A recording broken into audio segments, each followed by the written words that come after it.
Hello and welcome to the Dr. Squee Show. We are working very hard, or I'm working very hard behind the scenes on getting some brand new interviews starting next week with Madam Misfit. We're looking forward to catching up with her. But in the meantime, what I've done is I pulled one from the archives. So this is a recording I originally did with Mr. Lee Sullivan, fantastic artist. He's worked for Doctor Who, he's worked for 2000 AD and for the Rivers of London, lots of stuff. We talk all about it. And this was originally for Squeefest 4. It went out originally as part of the longer stream, but for the first time it's now available as an individual interview. So please enjoy this week's Dr. Squee Show from the archives with Mr. Lee Sullivan. Thank you. Welcome to the show with your friend and mine. So tell me, Dr. Squee, who's it gonna be this time? We like to hear you talk, but we love to hear you listen. And if you are not subscribed, you won't know what you're missing. So welcome to the Dr. Squee Show. Welcome to the Dr. Squee Show. Welcome to the Dr. Squee Show. Headphones up. Here we go.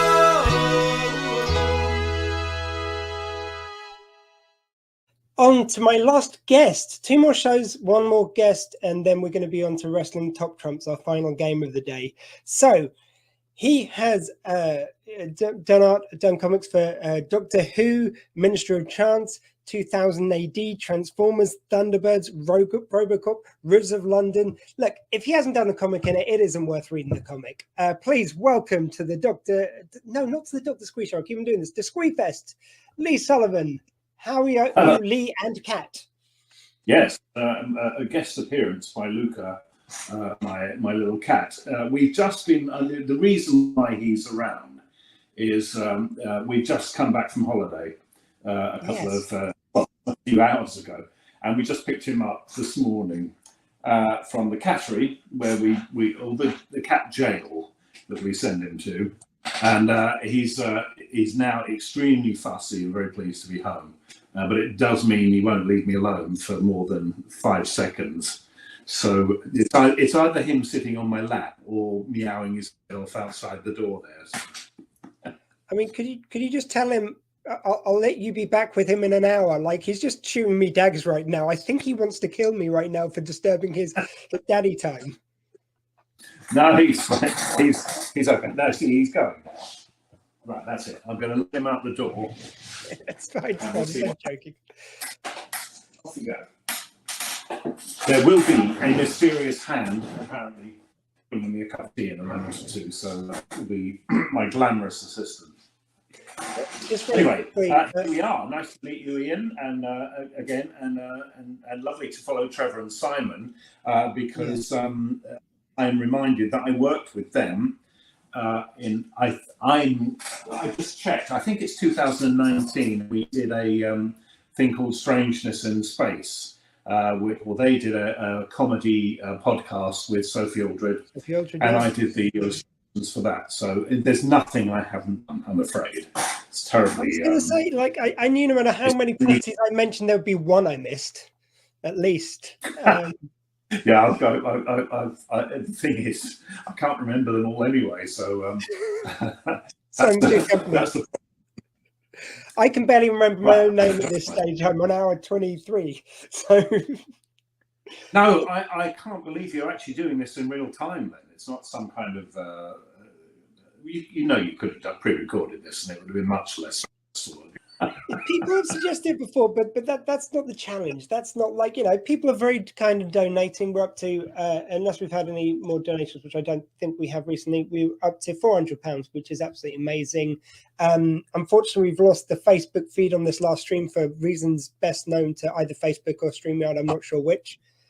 But thank you to everyone for coming over to our YouTube page, which I did share on Facebook. So, people are still watching, so I'm going to still keep doing it. Good. Well, hopefully all the people that can't won't be missing too, because now I'm on. So. I was actually, funnily enough, talking to a friend yesterday, and I said about the fact that I was talking to you today because I knew he's a big 2000 AD fan. And he said, and he mentioned just in the course of our conversation, he goes, "Oh, I've got some of the just found a load of old Doctor Who magazines up in the loft from the 80s." I said, Lee may have worked on those very ones, as it happens. Yeah. You've been doing this for a minute, sir. Sorry, I missed that last bit because we had a slight technical.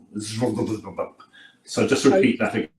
No problem. I was just saying how, like, you were working on the Doctor Who magazine back in the 80s. You've been doing this a little while, sir. Yes, thank you. My mysteriously glamorous and elusive glamorous assistant has just brought me my cup of tea, so I'm going to put that here. Yeah, I've been working comics. I started around 1986, 88, something like that, because it was just after we got married, and not to comics. I got married to my wife, and then I've been married to comics on and off ever since. It's a cruel mistress, but there it is. Yeah, I started. The first thing I did was Transformers in comics, because I've always loved comics as a kid. I'd read comics, and because I just drew all the time as a kid. So the things I kind of tended to look at were comics. I read TV comic. This would be way beyond most people's memory, but TV comic. And then things like Countdown and TV21 and Eagle. All of these are kind of like science fiction-y TV kind of magazines for kids, I guess. And that kind of fired my feeling that that's what I should be doing for a living. And then I went off and became a graphic designer stroke illustrator in industry, having sort of forgotten about drawing comics. I trained at college to do illustration, technical illustration of car engines, and all that kind of stuff, cutaway drawings, and also wildlife illustration. It's a strange marriage of two totally independent kind of illustration streams. But actually that was quite a good grounding, because when I eventually became comic strip artist, I'd got quite a lot of repertoire of things that I knew how to do, like perspective and machinery and well, rather poor birds sitting on trees, but we won't go into that.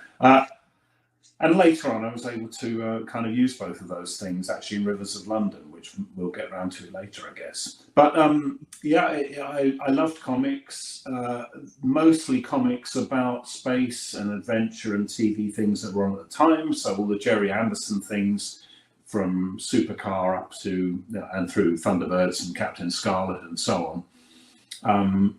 I was lucky enough to grow up at a time when I was about the right age for each of the Jerry Anderson series, and Doctor Who started when I was 5, so I was kind of in there quite early, and the TV comic version of Doctor Who's comic strip started in about a year or so later, and that was a really big influence on me. The artist Neville Main in that was he is a guy who could really get strips done very fast. I think when you look at them, they're very, very quick, and kind of cartoony, but I loved them. He had a revolving TARDIS, which fascinated me, and interestingly, even as a kid, I knew that was wrong. I knew the TARDIS actually faded away, but his graphic interpretation of it was a kind of whirlwind.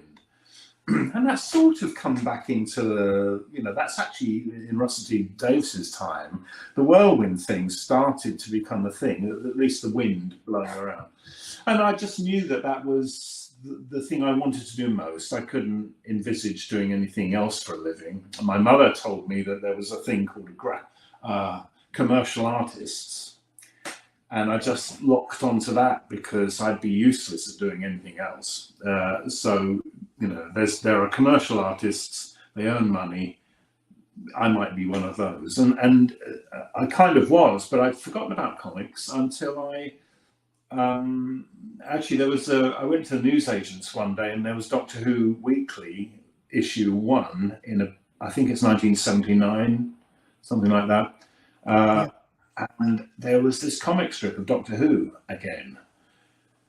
And it was drawn by someone called Dave Gibbons, who, of course, has faded away over the years. Whatever happened to Dave. And he was a fantastic artist. And, of course, he'd drawn Watchmen and I'm joking, he's a great icon of comic strip art. And but I thought, bloody hell, excuse my French, but sorry, all you supporters. But I think bloody hell's okay. I think that's a milestone. That's okay. We'll let it. I'll try not to get any further than that.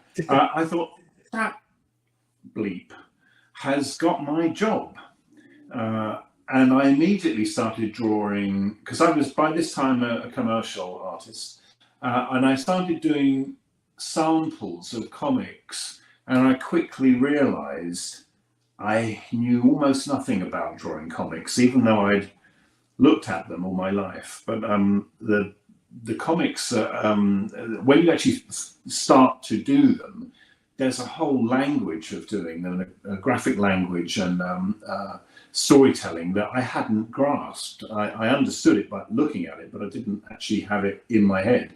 So I started doing those, realised they were going to take me about 2 weeks per page. And I met David Lloyd, another great in the UK comics industry. He created V for Vendetta with Alan Moore. And you don't need to say much more than that, really. Yeah. And he's great. He's a great ambassador for comics and produces his own Aces weekly. And that is an online comic, and he's still trying to push the barriers. Well, I met him at a Doctor Who convention in about 1981, and I had done these immensely laborious samples, and I asked him what the page rate was, the financial page rate, the remuneration. As a commercial artist, I was interested in that, and he told me, and it was so preposterously low. I just thought, I'll never be able to make a living at that industry, at that rate and the speed at which I'm drawing them. And I've been proving that ever since. There's one of the artists who worked on the DC comics, and his name's escaping me for a second. I think it's Denny something. But anyway, he fought for a lot of the kind of rights for the posthumous, getting money for the artists who just were paid a pittance and never got any royalties. Yeah. And one of the things he said was that he taught young people to go into the office, ask for this just ridiculous amount of money per page, because they'd ask, "Oh, how much do you want per page?" And he go in with a ridiculously high amount, and they go, "Oh, we only usually pay," and they'll say their amount they usually pay. And then when you settle in the middle, they'll feel like a hero that they got you for half your usual rate, which is double what they were offering you in the first place. Isn't that great? That sounds like a marvelous, that's an extremely good approach. I can't help but feel that, and I think it probably works. And if you've got the chutzpah to do that, I think that's good. But I've always had the reverse thing. My uncle was a great, my godfather actually was a great proponent of making a deal, and he would always tell me, "Listen, matey," he said, don't ever go in to buy a car and take the first price that they offer you." And I've tried my whole life to follow his advice. It's never worked. I have to say, it has never worked. And I think for some people it does, and some people it doesn't. My thing was that because the page rate was so criminally low, because my speed was extremely low, it couldn't have worked then. So I kind of abandoned all thoughts of comics.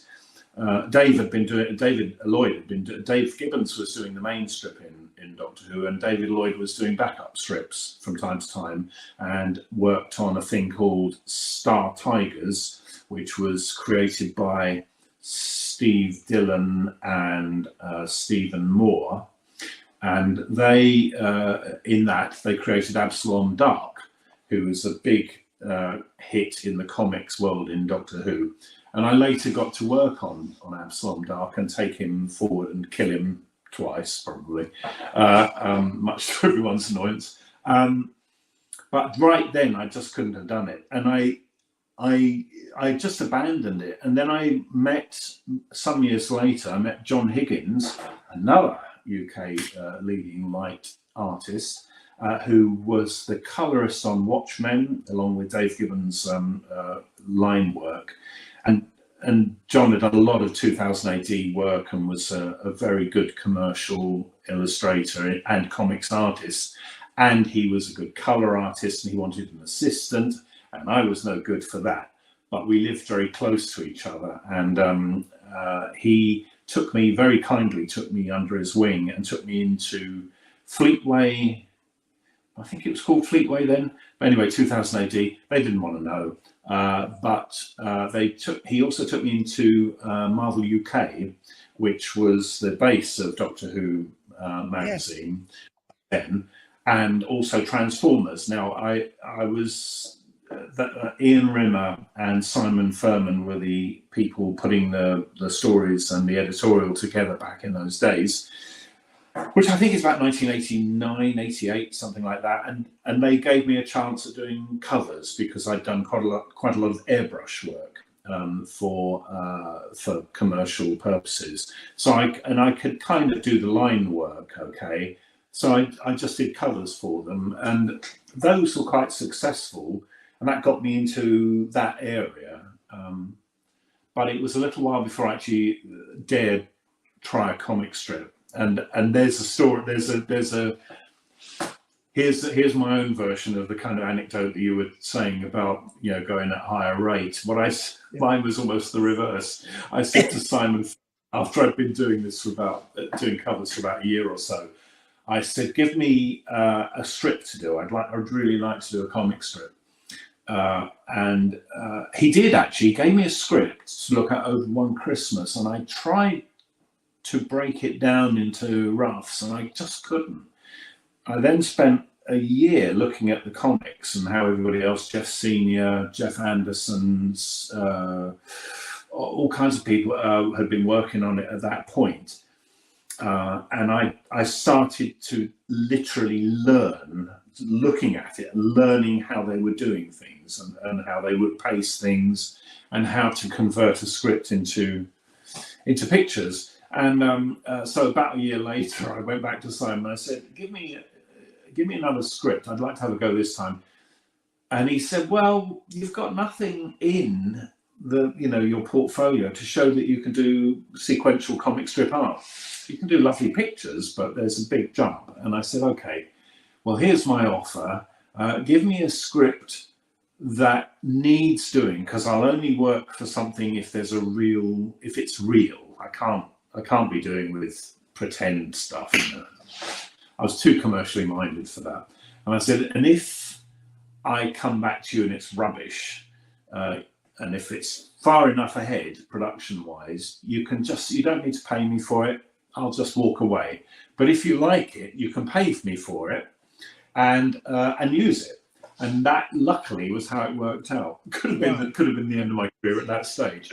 And that was something which appeared in this annual, which Transformers fans will probably remember from that period, because they were big numbers, the annuals.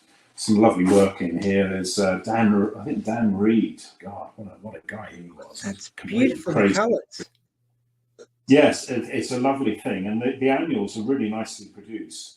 And I did a comic strip in here, which is this one, which is, because we like jokes and things like that, it's called Altered Image, which was a play on the Altered Images group name, because Simon and I were both Claire Grogan. And so this featured Galvatron and Megatron, and they're actually the same character, but from different time zones. And they have a knockdown fight, and that was my first strip. And it appeared after the first ones I did that appeared in the weekly, but it was because there was this very long lead-in time for annuals. Annuals are always done about a year or so in advance of when they arrive, because they have to be assembled so that they can send out photographs of them in those days to catalogs, shopping catalogs that people would have at home. Sounds absurd now, but we used to get these big catalogs, and they would have toys and I remember the joy of marking those at Christmas of the things you want, like folding over the pages for stuff you want to be able to find easily. Oh god, yeah, that's right. And your it was part of the ritual of it, really. Visually unfolding them as well. Yeah, they were lovely things. But because that early promotion, they're always done a very long time in advance, and so the first thing I did was the third or fourth thing that was actually printed. But it gave me my footing, and then I was off really, because luckily, because I stole almost everything from the best artists they had working there at the time, because I was trying to get a handle on how things worked. And in particular, I stole from Jeff Senior, who's still a sparring partner at Simon Furman's, and he was I thought at the time the definitive Transformers artist, because he had dynamics and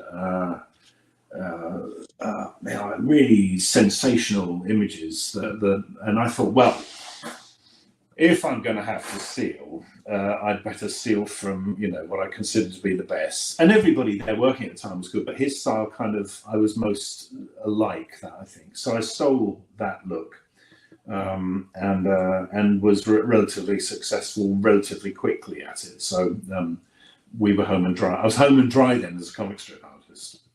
And then the next thing that happened was, I think the very next Transformers script I drew, which was the first one that appeared in the weekly, featured Richard Branson as a character. Well, there was supposedly a Richard Branson type character in the script. And being a literal-minded kind of guy, I just drew Richard Branson in the rough, really for a laugh, because it just looked funny. And they liked that, so they decided to try to actually use Richard Branson. So they approached the Virgin offices, and he agreed. I don't know, obviously, we all know that Richard Branson is a shy, retiring type who would avoid publicity at all costs. Yeah, they had to break his arm to get him to feature in Bond that time. Yeah, that's exactly right. But anyway, he agreed that he should be in Transformers. So I drew this character, and it looked like Richard Branson. So Richard Starkings, who was the head of Boys Comics editorial in Marvel UK at the time, took notice of the fact that I'd done a likeness, which some artists don't really do likenesses. They'll do comic characters, but they won't necessarily recreate someone who's real. And I did, again, my literal mindedness, I just drew Richard Branson. It got a lot of publicity as well. It went into the Musical Express at the time, which was about the top rated music paper at the time. And because it was Branson, and then they had a thing about, they hated Branson, I think. But Branson couldn't have cared less, and I couldn't have cared less, because it meant my picture, my little drawing, was in the Musical Express. So I was very pleased about that. Sorry, just the logic of that. What was it? Because he had a record label, so New Music Express, or was there just no excuse for like comics? No, Richard Branson, New Music Express. Well, you see, the thing is that in those, we are talking about prehistory here, because dinosaurs have only just, stopped walking around the face of the earth. And what Richard Branson was very famous for at that stage was Virgin Records. Now, Virgin Records had the biggest selling LP of all time in Tubular Bells, I think. I don't know if that still stands, but it certainly went on for forever.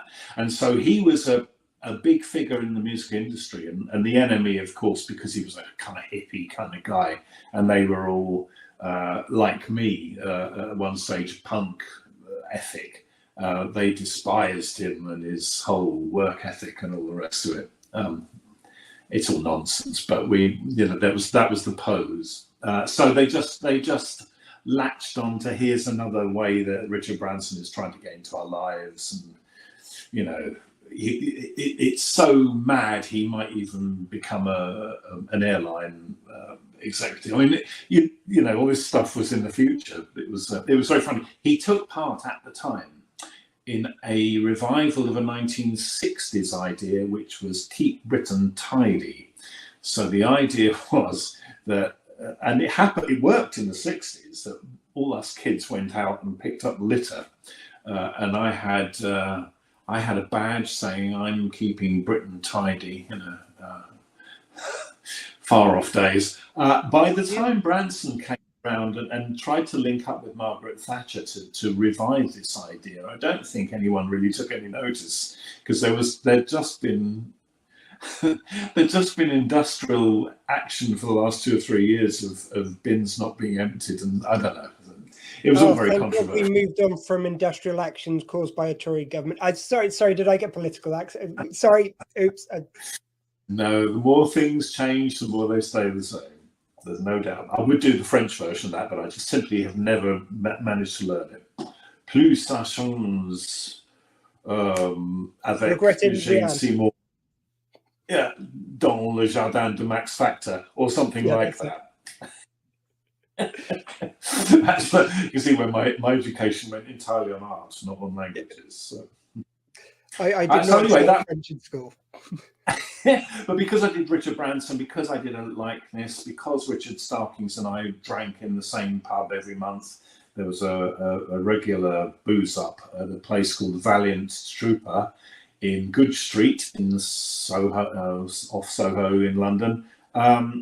We used to meet up and exchange ideas, and we both realised we were big Doctor Who fans and both big Dalek fans.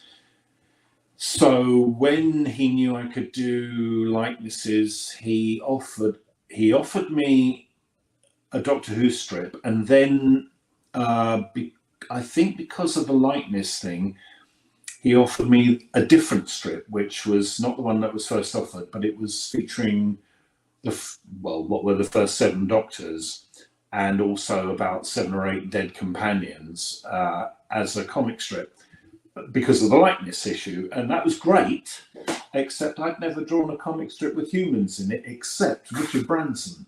So that was a bit of a leap, going from robots being dragged out of the Thames into that job that bleep artist Dave Gibbons had stolen from me 10 years earlier.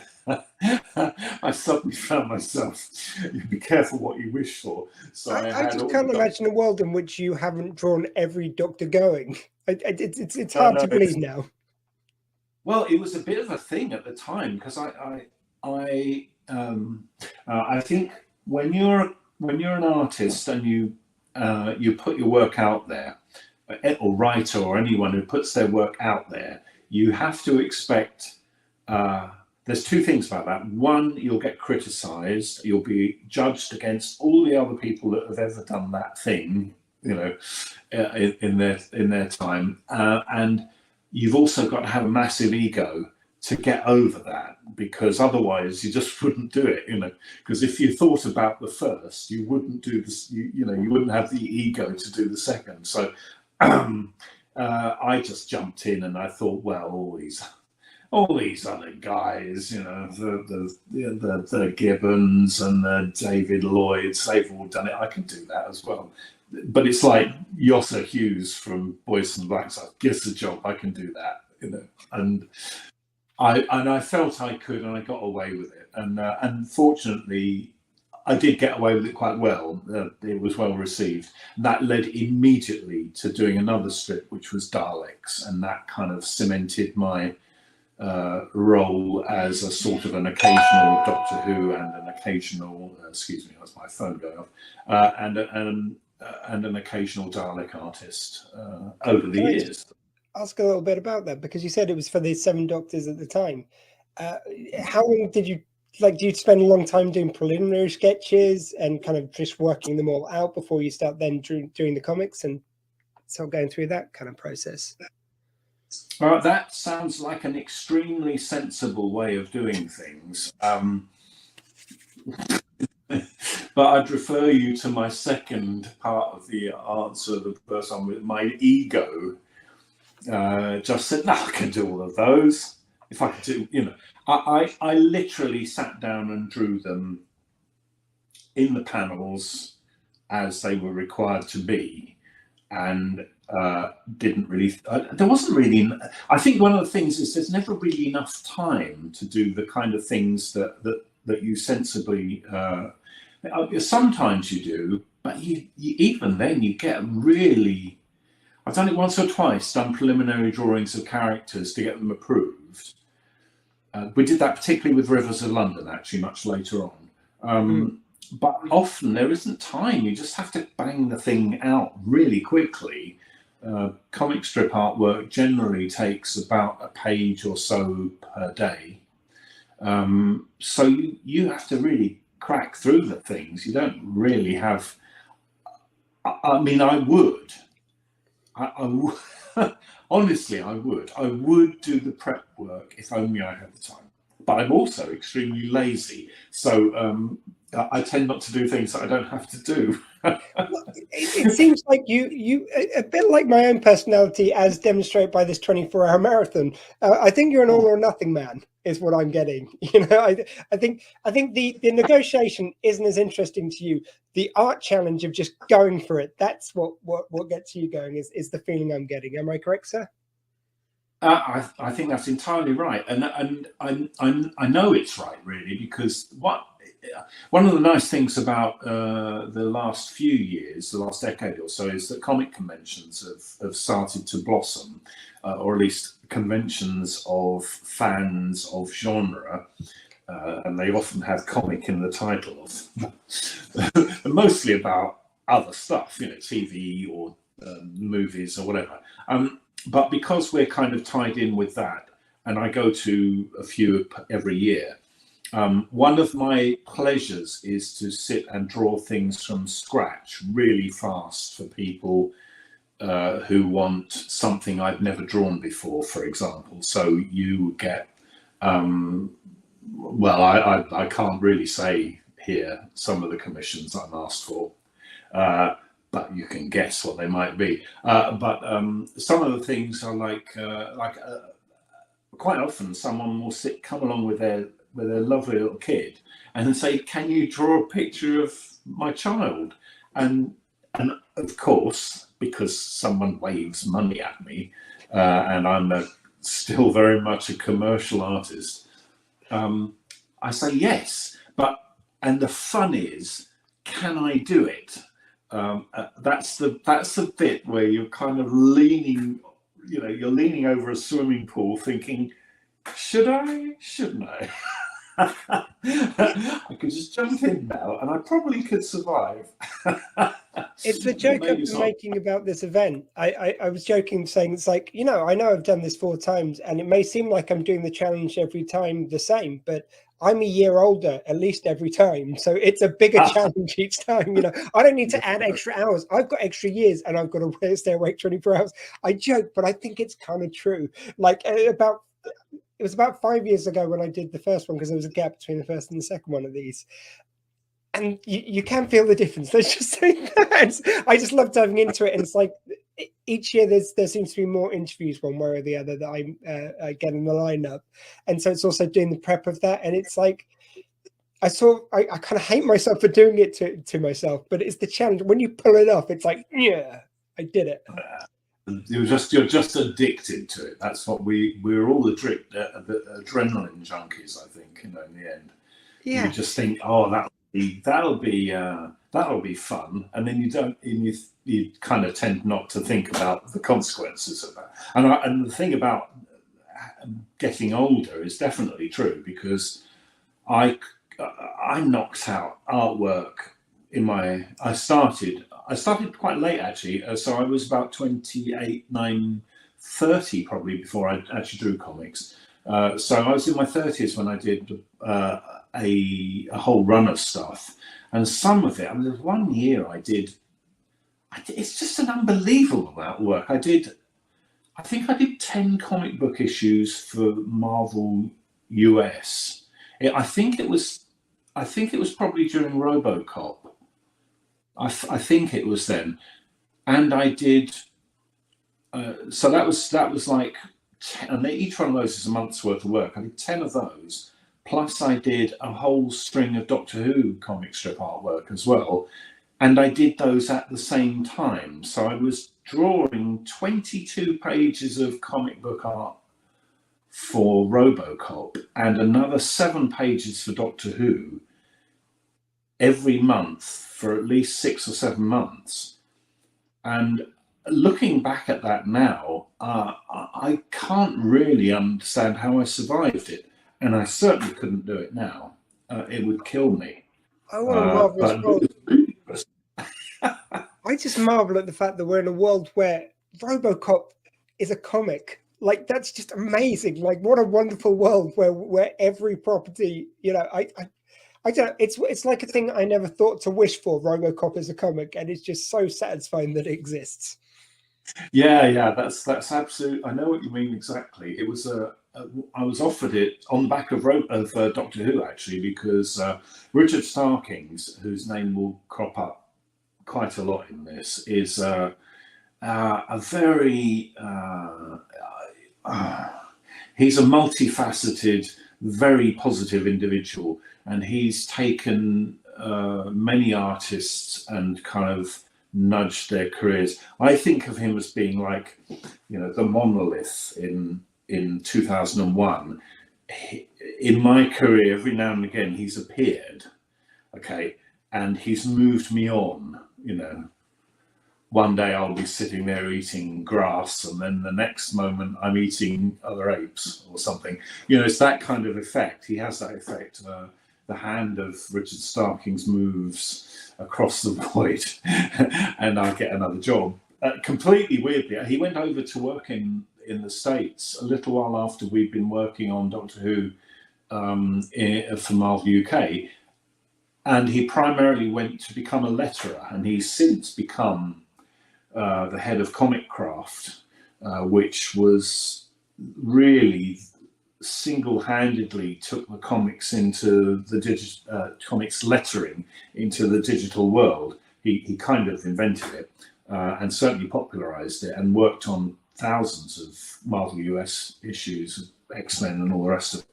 And he has his own comic now, which is called Elephant Men, and I think there's other stuff as well. But he's just an amazing guy, really.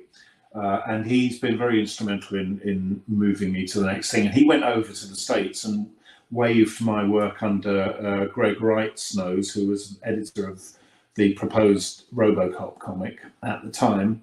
And I think someone had dropped out from doing that, and I was seen as a maybe, you know. So I did do some I got off my arse and did some samples. And I got the job. So, and I got the job because I didn't draw the Marvel way, I think. Greg wanted someone who would do double chins and odd looking individuals, you know, rather than everyone, you know, heroic, you know. I obviously am a great proponent of double chins these days. So it's well, why do you think I've got this? It's how I find my mouth these days. It's like it goes from here straight down to my throat. This is the bit where I can find my teeth. RoboCop seems such an interesting one because, like, when I look at everything else he worked on, so Doctor Who kind of lends itself to a kind of larger-than-life comic style. Transformers, obviously, these big, beautiful robots. Any of these seem kind of colourful and larger-than-life in its own way, whereas RoboCop, even though it is a high-concept world, it's a very staid, kind of very measured movement and everything. It seems very different to everything else. Was it kind of, did it force you to do something different with the art?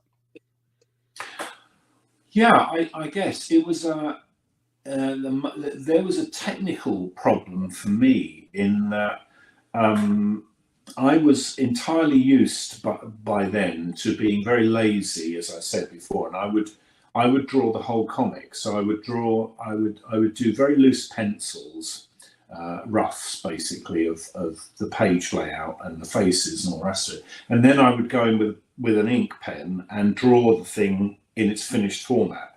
Then someone else would go and colour it if it was needed colour, but generally that's how I would work. You're not really allowed to do that in the Marvel system, because they think you will never get it done in time. You've got to do 22 pages, and most people would just about get 22 pages of pencils done. They wouldn't have time to do all the inking, and so I wasn't given that opportunity, and it made it difficult because I'm not very good at drawing pencils. I am too lazy and too ill-disciplined to produce things that an inker who has to see the final image and be able to ink over that. I'm not so good at doing that. So the inkers that I had were lovely inkers, but they struggled with my stuff, and my stuff didn't really look like my stuff. So that was a big challenge for me. Eventually, I managed a change of editor, and I was working with Simon again, who was writing the scripts by then, and we kind of bullied the editor into letting me. Rob Tokar is a lovely guy. Bullied him into letting me do the whole thing, and of course I was able to do it in the time because I didn't spend half the time doing the pencil work. I would do these very rough things, then finish them off, and that worked much better. So by the end of it, I was drawing what I felt I should be drawing, and the kind of finish that I wanted on it. But yeah, the RoboCop was difficult because RoboCop was kind of hampered by the fact that the people that licensed it to Marvel US, they didn't really know what to do with it. The film had been massively successful. It was the first RoboCop film,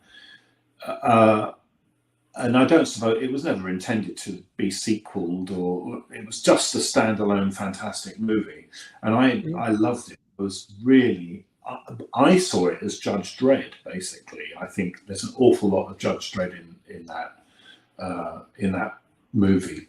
And certainly a lot of European comics sensibilities, because Paul Verhoeven was from I think Holland, and I'm sure they'd seen all kinds of dystopian comics, and that was kind of what the film was. So that would have been one comic book series, but Orion had also produced I've only ever seen a little bit of it, but there was a kids animated version of it, a Saturday morning RoboCop. That was set in the far future, I think, which was, the writers of the movie actually originally wanted to do that with RoboCop 2, set it further forward in time. And that was a different kind of series altogether, and obviously much less violent, I think. And so a lot of that sensibility came over to the comics, and we had a problem that RoboCop could never kill anyone.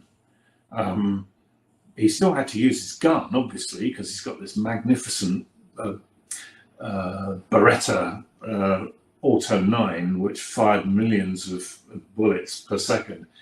And of course, integral part of him, it lived in his leg. So you couldn't really exactly do without it, but you couldn't ever really have him, actually dispatching anyone with it. So all kinds of things like that were hampered. I think that there were, I made the mistake of assuming that Greg, Greg Wright, the editor of RoboCop, who was also dealing with Deathlock, another cyborg for Marvel US at the time.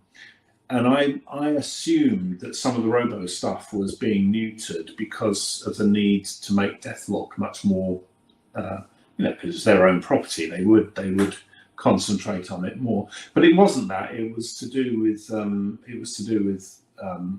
people that licensed it out. And Alan Grant, who was recently deceased, brilliant writer of Judge Dredd and many other things.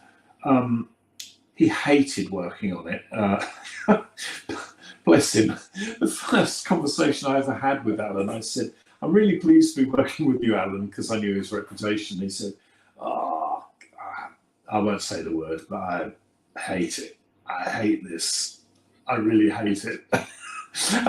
And because he couldn't do the things he wanted to do with it, I think, because of these restrictions. So it was a strange beast working on Robo. It was set in further and forward, so we had motorcycle gangs on flying sort of chopped hogs, and it was all wrong, really. And we finally, once it wasn't very successful, because comics start off with a big bang and then they kind of the curve goes down, and then you get your loyal readership. By the time it hit the loyal readership, Orion were not taking very much notice of it, and I think that happened with Transformers UK as well. That they didn't really care much about what was going on there, so they let the creators get on with it, and we reinvented the comic. New editorial, new writer, Simon Furman, new artist, really, with me doing the whole thing at the same time. And we kind of got it somewhere where we wanted it to be, just in time for it to be cancelled. So that was the end. Typical. Yeah, but it was, I really, it was frustrating to work on something you couldn't really do what you felt it should be doing. And but I have to say that and Transformers, along with Doctor Who, obviously,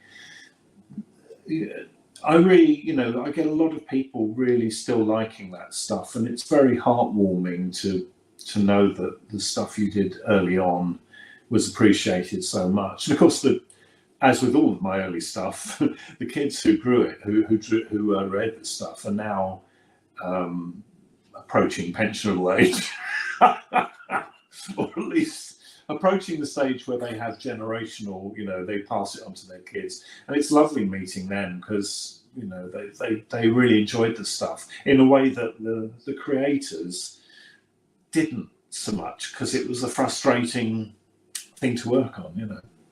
It's funny. That's nice. I mean, it just seems such a shame that you get RoboCop and it's a dulled down version of it somehow, like a less. Yeah.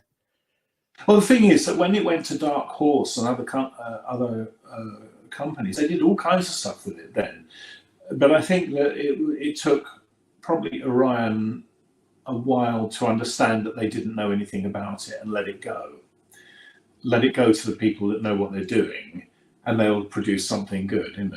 I mean, Marvel's RoboCop was very successful, but it couldn't really sustain it because of the type of thing that it was trying to be. So we lost the audience. Yeah, I mean, it just seems that the one thing I remember about those RoboCop movies is the brutalness, like faces melting in acid, and kid assassins in the second, the kid who's in charge of the whole operation in the second one. It's not the softest of worlds.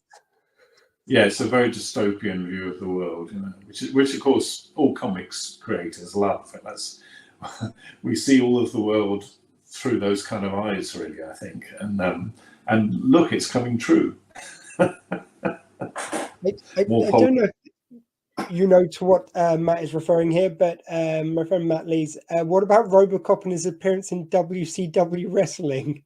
Do you remember that at all? Yeah, I think. Well, I'm not entirely sure what he's referring to. There was certainly a TV slot where they did things with RoboCop, but we also did something.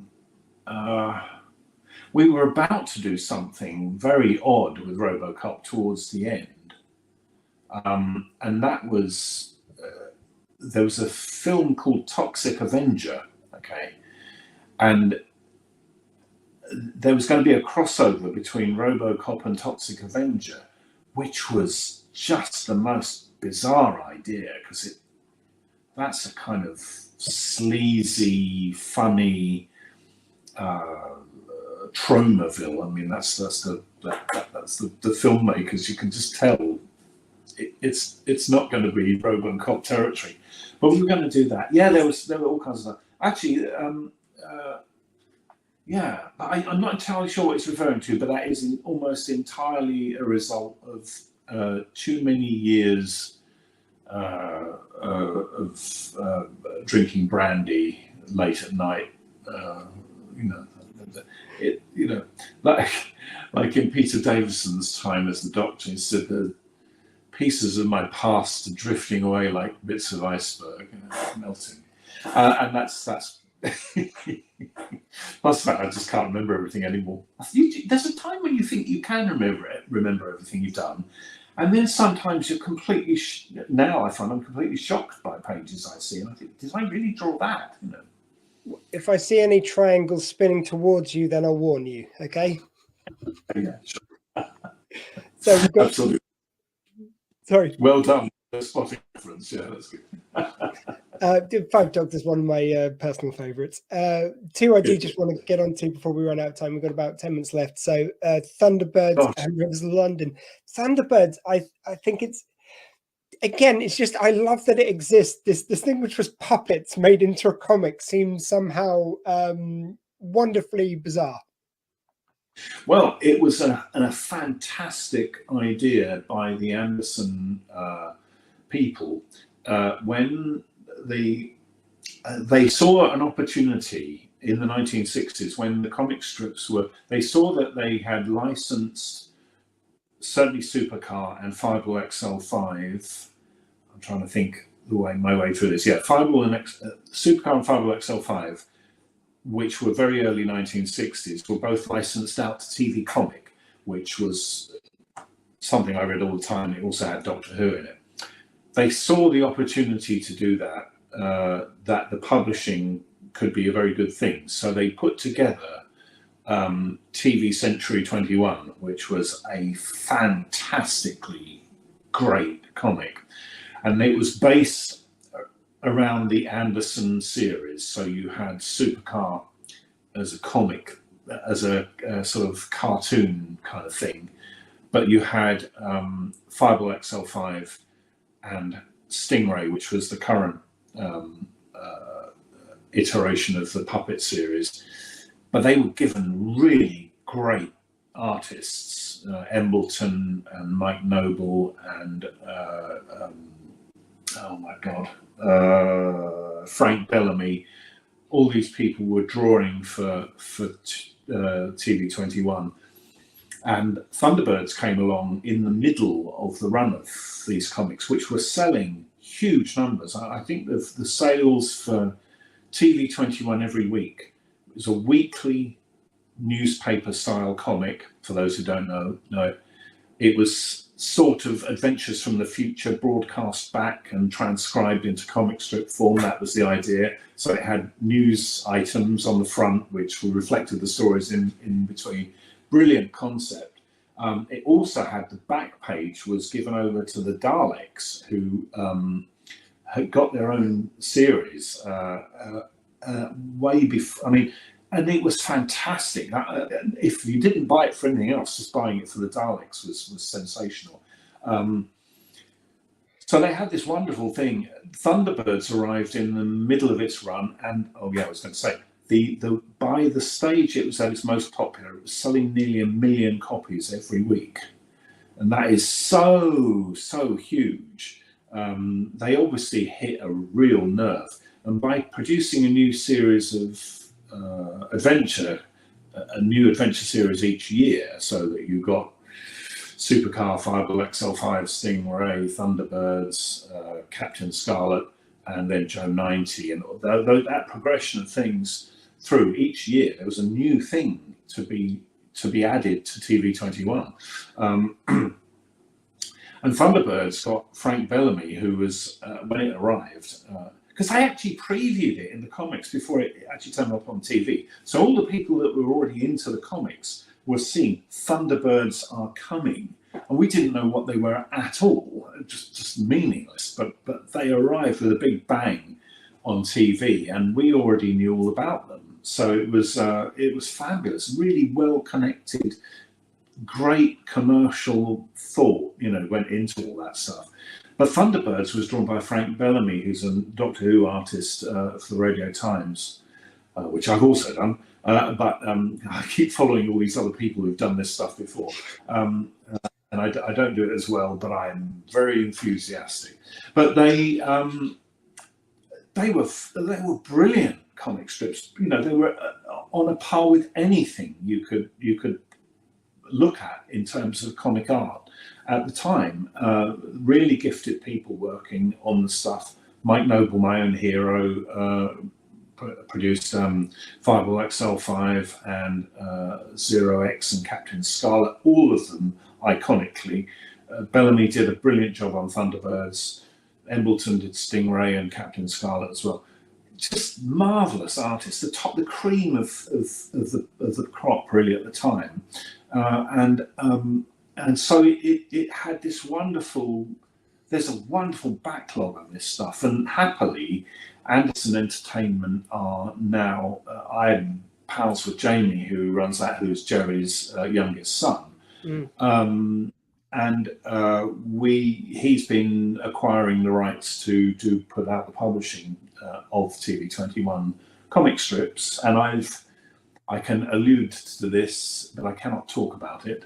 But I've just been involved with another collection of Anderson strips, which will be coming our way sometime in October, November time, and contributing to it as well. So I'm terribly happy. We've got 3 minutes if you want to quickly cover Rivers of London. Okay. So you can't tie me down to 10 minutes. Okay, Rivers of London. Marvelous. I'd kind of lost heart with comics. It comes and goes as a career, and I was doing all kinds of other things. And Rivers of London was offered to me by Steve White, who I'd worked with a long time ago on Transformers. He was editing, and Ben Aronovich and Andrew Cartmel, both from the Seventh Doctor's time on Doctor Who, were the writers of that. Ben created the series in novel form, and we produced this series of comic books. I did 6 graphic novels worth, so there's Rivers of London, folks. Packed full of drawings, and it was just lovely to work with them because they were just lovely people to work with, and I admired the work that they'd done on Doctor Who, and we created a whole world for that, and I was really pleased to do that. It was a nice kind of coming together also of my 2 original training areas, which was scientific illustration and technical illustration. We managed to combine them in one page, the backdrop of which was a car engine done in the way that I would have done the car engine, and the foreground images were of wild geese taking off from the river. So I was going to say, as long as it comes back to the birds in the end. It always comes back to the birds, yeah. We didn't even get to talk about William Shatner, but there you are. We did. Or the fact that you met, of course, Nichelle Nichols recently sadly left us. Another time, sir. Another time, another place. It's been a treat going through this endless catalogue of stuff that I've apparently done. Thank you very much, Lee. I really appreciate it. You have a wonderful weekend, and I'll speak to you again soon. My pleasure, Ian. Thank you very much, and thank you for everyone who's been watching. Thank you. Sorry to cut Lee off mid-word there, but we are nearly ready for Wrestling Top Trumps. I am just going to grab... I got my 2 hats ready. So we have 2 out of the 3 players. I'm just going to assume the third one's